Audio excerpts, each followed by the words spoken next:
Di sebuah negeri damai bernama Avalen, kerajaan berdiri megah dikelilingi hutan sakral dan pegunungan suci. Di sanalah lahir Putri Anna, anak satu-satunya dari Ratu Elara dan Raja Fedor. Sejak kecil, Anna dikenal sebagai putri yang lembut, suka membaca buku dan selalu ingin tahu dunia luar. Suatu hari datang tamu dari negeri tetangga, Kerajaan Eravia. Mereka membawa serta pangeran kecil bernama Dandi, seorang anak yang ceria, berani, dan tidak suka duduk diam. Awalnya Anna malu bertemu Dandi, tapi hari demi hari mereka menjadi sahabat tak terpisahkan.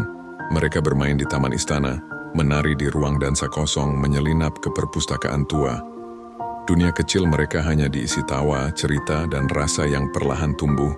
Namun waktu tak pernah berhenti. Saat usia mereka menginjak 12 tahun, Kerajaan Eravia diserang oleh bangsa utara. Keluarga Dandi harus kembali secepatnya. Perpisahan itu terjadi mendadak, tak sempat mengucap selamat tinggal. Hanya tatapan mata terakhir yang saling mengikat mereka. Tahun berganti, Anna tumbuh menjadi wanita dewasa yang anggun dan cerdas. Tapi hatinya masih menyimpan bayang-bayang masa kecil itu. Sementara di tanah jauh, Dandi hidup dalam kerasnya latihan militer dan peperangan. Ia menjadi ksatria pemberani, tapi jiwanya masih terikat pada satu nama, Anna. Pertemuan kembali. Suatu ketika dalam pertemuan aliansi kerajaan, Dandi datang sebagai duta Eravia. Anna duduk di singgasana, memandangi pria gagah berpakaian perang. Tak butuh banyak kata, mereka tahu. Kau tak pernah benar-benar pergi.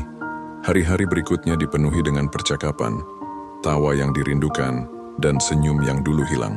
Namun di balik kebahagiaan itu, muncul ancaman dari dunia kegelapan. Munculnya Jun, sang monster. Di pegunungan terlarang, bangkitlah makhluk kuno bernama Jun, hasil dari kutukan ratusan tahun. Ia haus akan cahaya suci dan ingin menghancurkan garis darah kerajaan. Suatu malam saat bulan merah naik tinggi, Jun menyelinap ke istana dan menculik Anna. Ia membawa sang putri ke gua kelam yang dijaga bayangan dan makhluk iblis. Kerajaan Avalen berduka, raja tak bisa menyembunyikan air mata. Tapi Dandi, ia langsung bergerak, biarkan aku menjemputnya. Aku telah kehilangan dia sekali. Aku tidak akan kehilangan dia lagi. Misi penyelamatan Dandi menunggang kudanya sendirian, melewati hutan hitam, melewati rawa beracun, mendaki bukit kematian. Ia terluka oleh duri, terkena sihir gelap, tapi jiwanya tak goyah. Dalam mimpinya, Anna terus memanggil namanya. Di gua terdalam, Dandi menemukan Anna yang terikat dalam lingkaran kutukan, dan di hadapannya berdiri Jun, raksasa berkulit hitam bermata merah menyala, dengan tawa yang menghancurkan dinding. Duel pun terjadi. Pedang dan cakar saling beradu. Tanah berguncang, langit berteriak. Dandi sempat terhempas ke batu, darah mengalir di dahinya. Tapi tepat saat Jun hendak menghabisinya, Anna berteriak, "Dandi!" Dan suara itu membangkitkan kekuatan cinta yang selama ini tersimpan dalam jiwa sang pangeran. Dengan teriakan terakhir, Dandi melompat dan menancapkan pedang ke jantung Jun. Monster itu meraung, lalu meledak menjadi abu hitam yang tertiup angin. Cinta yang menang pelukan mereka di tengah reruntuhan gua adalah pelukan yang telah ditunggu bertahun-tahun lamanya. "Aku datang," bisik Dandi, "dan aku menunggu," jawab Anna meneteskan air mata bahagia.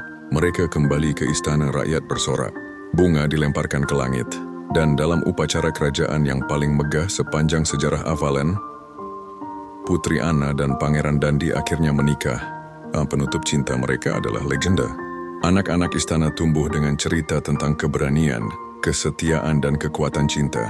Dan setiap malam di balkon istana, Anna dan Dandi duduk berdampingan menatap langit yang dulu menyaksikan perpisahan mereka, kini menyaksikan kebersamaan yang abadi.